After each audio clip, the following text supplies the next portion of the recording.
This is how to reset the edge of your hairdressing scissors with the original re-edger polishing machine.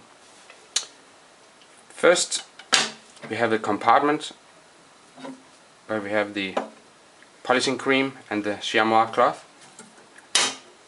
Then we turn on the machine, and for right hand convex scissors we want the machine to go in the left direction with the edge.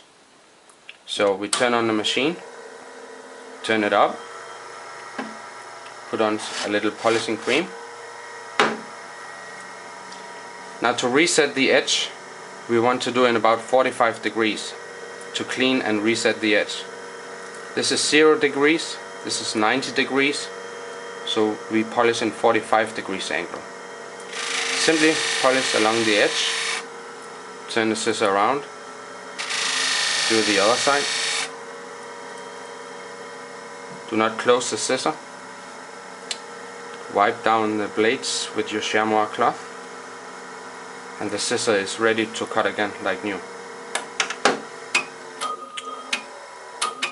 For left hand scissors, we want the machine to go in the right direction for the left edge. Again, turn up the machine, put on a little polishing cream, and again you repolish in about 45 degrees angle. Easy and smooth along the edge. Stop the machine, wipe down the blades for residue, and now the scissor is ready to cut again like new.